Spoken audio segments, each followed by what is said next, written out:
Shalom, shalom, mes bien-aimés dans le Seigneur. Je vous salue tous au nom suprême de notre Seigneur Jésus-Christ de Nazareth. Alors ce matin, ce lundi, j'aimerais partager avec toi la pensée du jour que mon cher Saint-Esprit a déposée dans mon cœur. Et je prie vraiment que cette pensée de jour te fasse du bien, comme elle me fait du bien et comme elle continue à me faire du bien. Sans plus tarder, je vais prendre Jean 22 jusqu'au verset 27, 28 même. Je lis pour la gloire du Seigneur. Après cela, Jésus, accompagné de ses disciples, se rendit dans la terre de Judée, et là il demeurait avec eux, et il baptisait. Jean aussi baptisait à Hénon, près de Salim, parce qu'il y avait là beaucoup d'eau, et on y venait pour être baptisé. Car Jean n'avait pas encore été mis en prison. Or, il s'éleva de la part des disciples de Jean une dispute avec un juif, touchant la purification.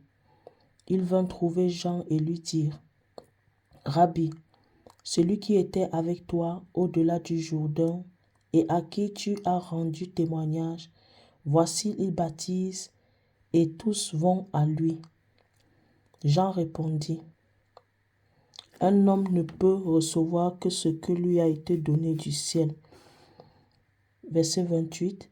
Vous-même m'êtes témoin que j'ai dit, je ne suis pas le Christ, mais j'ai été envoyé devant lui. Tant que Père, je te dis merci pour ta parole qui est vie, ta parole qui vivifie, ta parole qui est une lumière à nos sentiers, ta parole qui nous oriente, ta parole qui est une boussole éternelle de mon roi pour notre vie. Ta parole qui est un héritage venant de toi. Ta parole qui est la vie éternelle de mon roi. Je te remets ce moment entre tes saintes mains. Je prie que toute personne qui suivra ce message soit bénie par toi. C'est en ton puissant nom que j'ai prié. Amen. Bien-aimé, le message où je vais m'appuyer, où je vais m'appesantir pour pouvoir parler de ma pensée du jour, c'est le verset 27. Jean répondit, « Un homme ne peut recevoir que ce qui lui a été donné. » Une manière de dire qu'un homme ne peut donner lui-même ce qu'il a reçu. Bien-aimé, ce matin, j'étais en train de suivre une prédication d'un homme de Dieu. Et du coup, quand cet homme de Dieu-là a parlé, j'ai été saisie par le Saint-Esprit. Et voilà pourquoi je veux partager ceci avec toi. Le titre de ma pensée du jour, c'est « Qu'est-ce que tu as reçu de Dieu ?» Bien-aimés, vous savez, nous les chrétiens, surtout nous les chrétiens francophones, on a ce côté-là où on s'appuie beaucoup sur la grâce. La grâce, c'est bien, hein? Ce n'est pas un problème.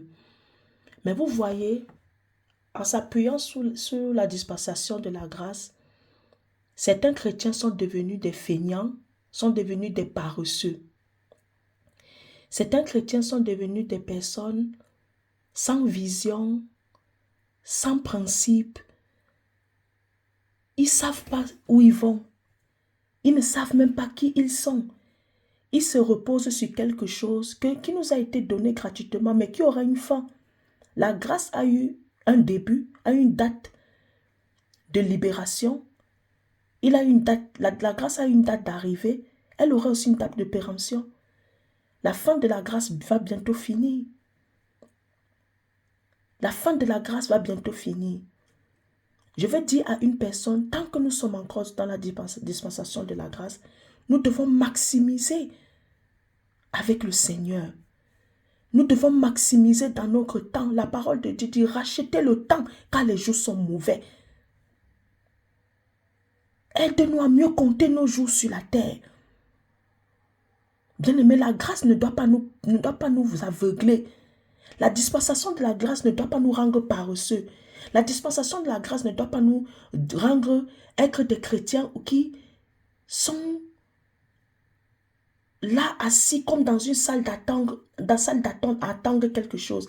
La parole de Dieu dit, ce sont les violents qui s'empareront du royaume. La parole de Dieu n'a pas dit, ce sont les paresseux qui s'empareront du royaume. Bien-aimé, qu'as-tu reçu de Dieu? Nous sommes tout le temps en train de prier. Nous sommes tout le temps dans les jeûnes et prières. Nous sommes tout le temps allés à l'église. Mais le monde va mal. Le pays où nous habitons va mal. Les gens qui sont autour de nous demeurent aveuglés. Les gens qui sont autour de nous demeurent avec le cœur méchant.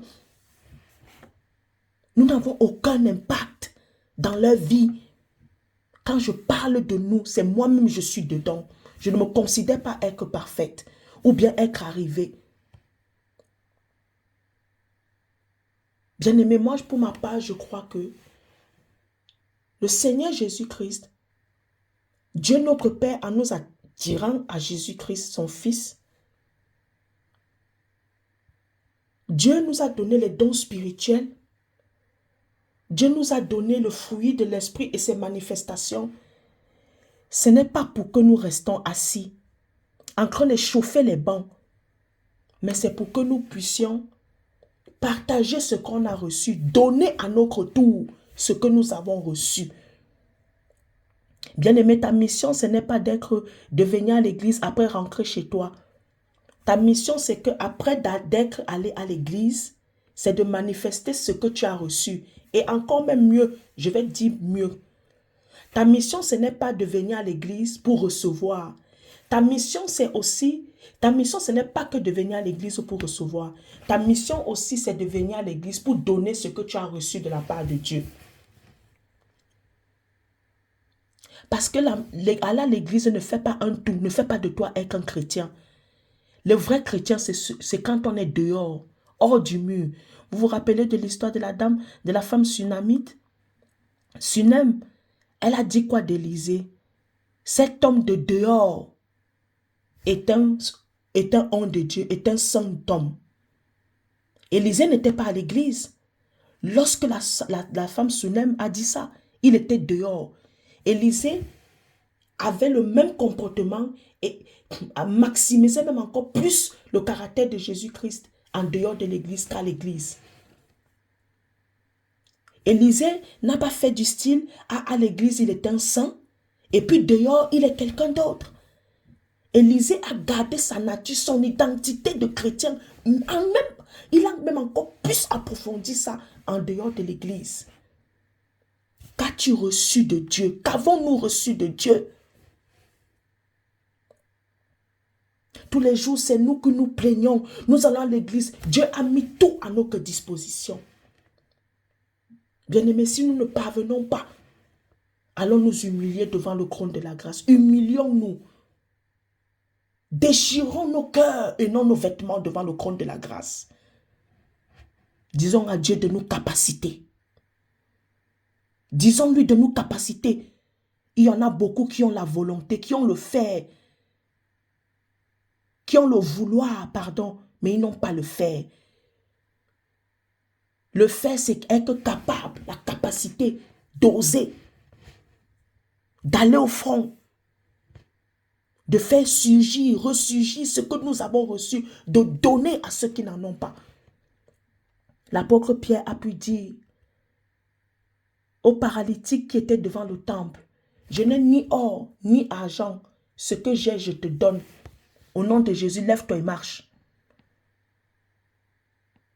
Souvent, j'ai l'impression comme si il y a deux types de chrétiens. Il y a des chrétiens qui attendent qu'ils soient reconnus au-devant des hommes, d'être hommes de Dieu qui se tiennent devant la chair, qu'on leur donne la chair pour aller servir le Seigneur. Il y en a d'autres qu'eux, ils ont laissé la charge aux autres, aux pasteurs, aux 5 ministères, aux prophètes, aux apôtres, aux enseignants, aux docteurs.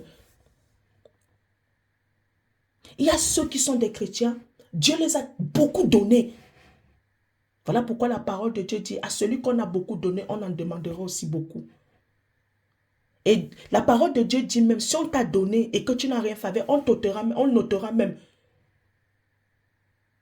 ce que tu n'as pas. Donc une manière de dire que, on notera même le peu que tu as. Ça veut dire que, bien aimé, Dieu nous a donné à nous tous quelque chose.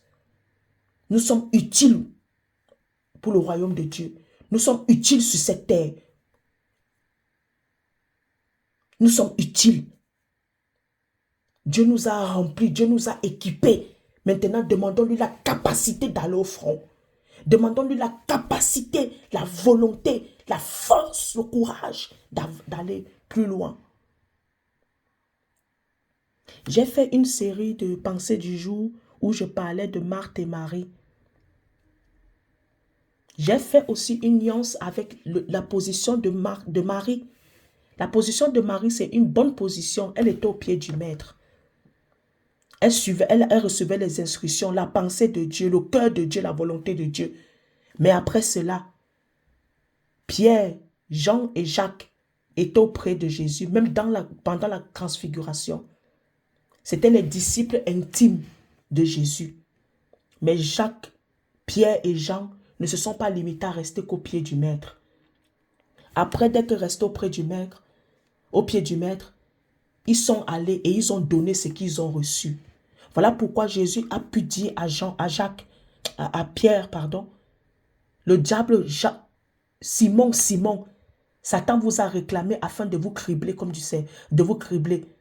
Mais moi, j'ai prié pour toi, afin que lorsque tu seras converti, tu affermisses tes frères. Une manière que Jésus disait à Pierre, je vous ai beaucoup donné. Je vous ai beaucoup donné. Tellement ce que je vous ai donné, je t'ai donné, tu as la capacité de gagner. Tu as la capacité de gagner les âmes. Tu as la capacité de gagner tes frères. Tu as la capacité de gagner ceux qui se le seront emportés par Satan.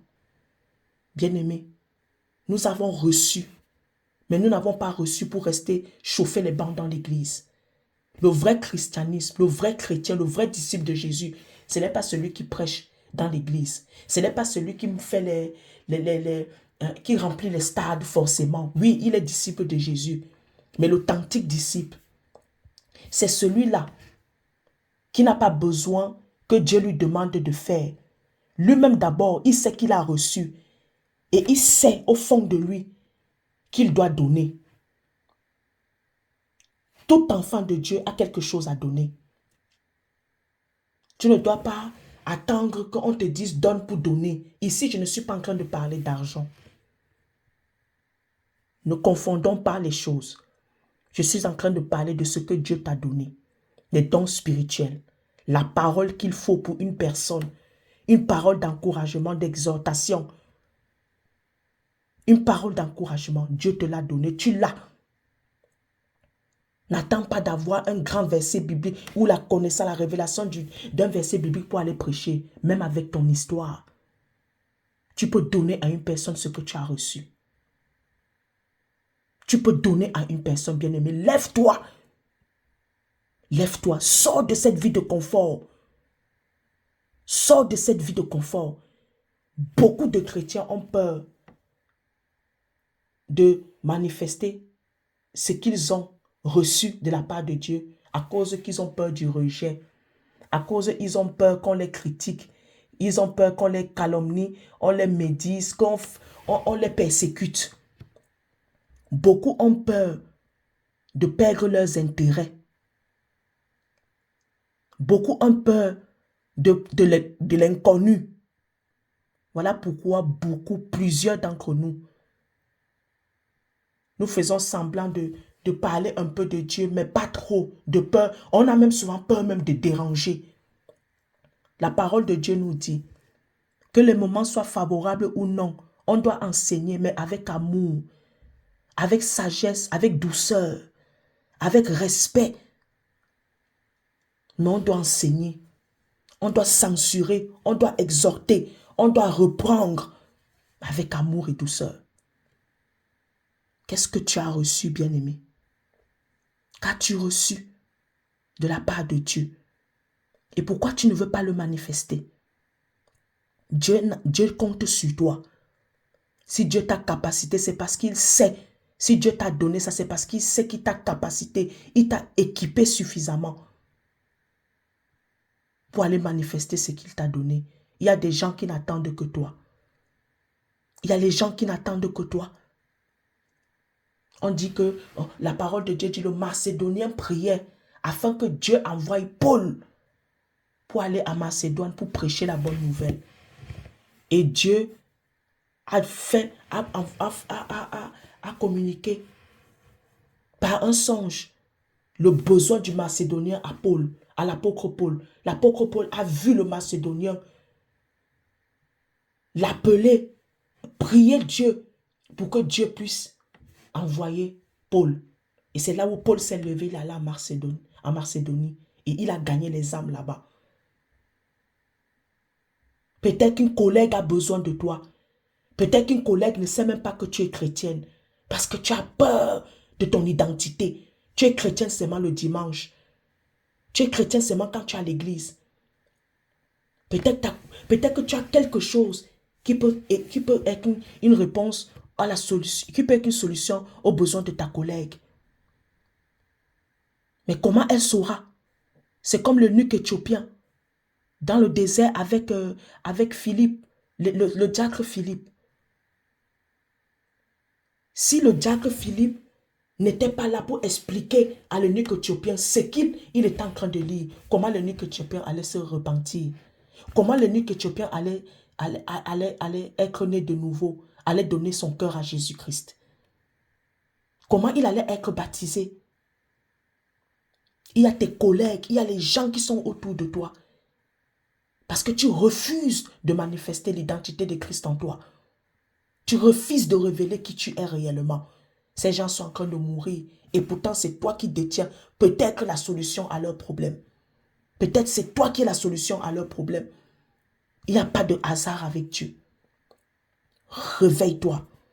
Lève-toi. Lève-toi. Renonce à ton petit confort. Renonce à tes intérêts.